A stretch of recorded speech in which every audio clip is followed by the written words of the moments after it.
Hey, how you doing? Justin back with you for some more Major Pentatonic, and in this week we're going to learn another little lick that you can start to move around. This one's particularly effective because it's kind of in the area that you might be used to be playing in a regular blues. If you're playing a blues in A, you're playing around the 5th fret for the minor pentatonic. So this lick,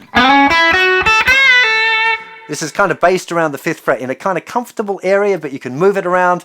It also links really nicely with the lick that you hopefully have practiced up already, and you're happy and comfortable moving that one lick around between the A, D and the E chords. But okay, we're going to be able to join it and extend it up. But the main lick for now. Okay, so we're starting with the 2nd finger sliding up on the 3rd string up to the 6th fret. Now where it slides from will depend on lots of variables. It doesn't matter if it's a fret or 2 frets or whatever, but sliding up to the 6th fret on the 3rd string with the 2nd finger. Then 1st finger, 5th fret on the 2nd string, 3rd finger, 7th fret on the 2nd string, 1st finger on the 5th fret of the thinner string. Now I would recommend doing this bend, which is the 3rd finger on the 7th fret of the thinner string, tone bend. Okay, tone bend, so bending up to the note C sharp. Release, so bend, release, and then we're coming back to that root note. If you're playing an acoustic guitar, you might want to either leave off the bend or slide up. Okay, if you're finding a tone bend on the thinner string, they're a little bit difficult. You could, just use a little slide there with the 3rd finger, or change the lick. Okay, it's not like you have to play this lick. It's just an idea. It's something for you to explore on your own. So if you want to change it up or do something different, I really don't mind. Doesn't matter. It's up to you to find the stuff that works for you. But it's just a starting point. Okay, so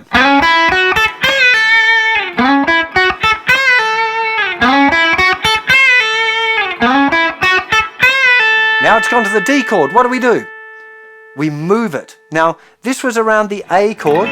If we're going to do it in D, we would move it to the, think about it, hopefully you're thinking, 10th fret.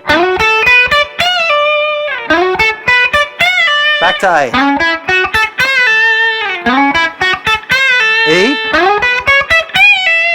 D. A.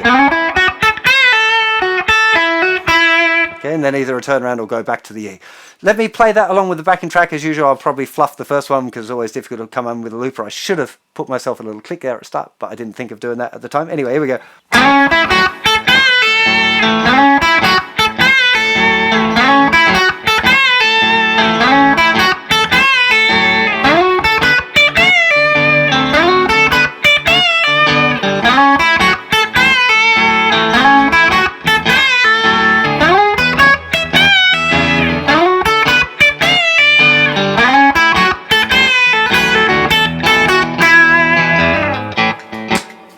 So again, this lick is one of those ones where it starts off pretty simple. I mean, it's not super easy. It's not as easy as the last lick. So feel free to adapt it to remove the bend. If you're really struggling with doing the bend, you could just simplify it to that if you want. The idea will remain the same, the fact that we're moving around between the different chords. Now, this one is particularly nice because it's got a few notes in it. It's got that bend. You can really experiment with that one and find a whole heap of new food. So it's an interesting lick to keep strict and be able to move in and out. Again, you really want to be trying to mix it in with the minor pentatonic if you like, and then just break into it when you hit those different chords. I'm just thinking I should probably explain that in a little bit more detail. So let's say I'm playing a 12-bar blues. I'm going to use my same little backing track there, but I'm thinking maybe minor pentatonic, just because that's what I feel comfortable with. But maybe I'm playing up in box 2 of the minor pentatonic. And then when it hits the D chord, I can start hitting on that lick just on the D chord. So let me just try doing that kind of thing.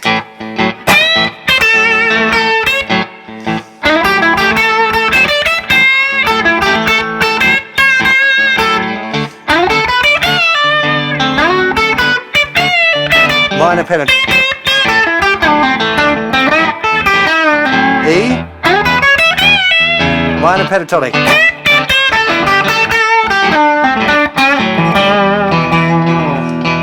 So it doesn't have to be like one or the other. It can be mixing it up. It can be using it at different points. And that's the kind of stuff that'll really help your improvising come along, rather than it being so strict where you think, I've got to do this and I've got to do that. It's worth practicing that.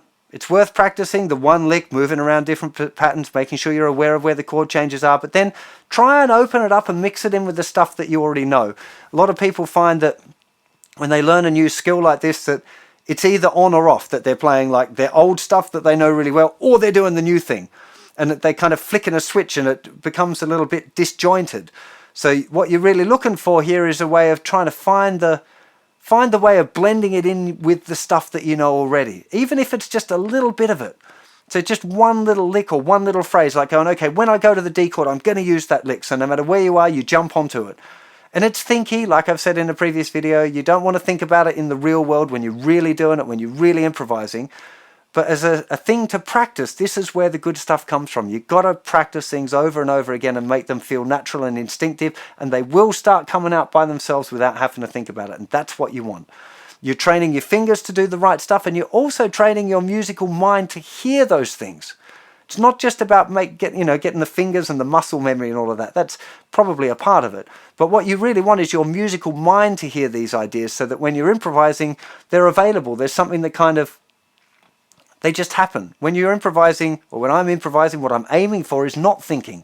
I don't want to think about scales and stuff like that. I want to think about trying to express something, or even then, I'm not really thinking about it. Sometimes I'm not thinking about music at all when I'm playing. I'm just letting it kind of come out as it comes out. And I think that's kind of where it's a good idea to aim for anyway, even if we don't get there all the time. I certainly don't get there all the time. That's what I'm kind of striving for on a good day.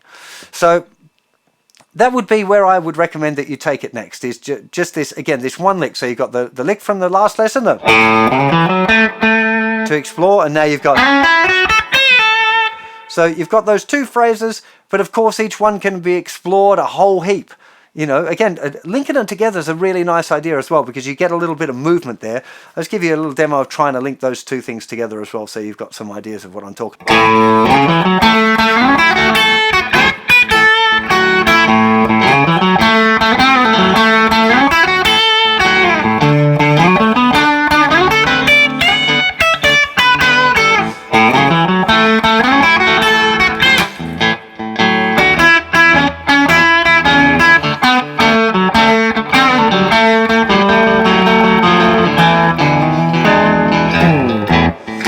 Okay, so a little bit of a string break. I guess that brings this lesson to a close rather nicely. But the thing that you want to be going for here is exploring each of those licks as best you can on its own. Each, like lick A, lick B, then mixing lick A and B together, exploring each one. What variations can you get? Start to hear it, listen out for it. Maybe you'll start, when you listen to your favorite blues artist, you'll start to hear phrases and licks and go, oh, that sounds like that major pentatonic thing I got going on, and then you try and transcribe it or adapt your lick to fit that one. It's really, at this point, I think it's about you exploring the idea itself and starting to learn to make the changes. In the next lesson, I'm going to be showing you how to mix up these licks with the minor pentatonic scale, so you can get really a handle on this idea of conceptually what's going on when you're changing from major pentatonic to minor pentatonic, why it works, how it works. There's a myriad of options that open up when you can do that, so I think it's a really interesting thing. Of course, I need to get my string changed first of all. Hopefully you'll join me for that lesson. Do please subscribe to my YouTube channel if you dig what I do. If you hit the bell icon over on my main YouTube page, it will notify you when I've released a new lesson in this series. And do remember, over on the website you'll find loads of support materials like PDFs, tabs, neck diagrams, all of that sort of stuff, so you'll probably find that very helpful on this particular little journey. I'll see you for plenty more very soon. You take care of yourselves. Bye bye.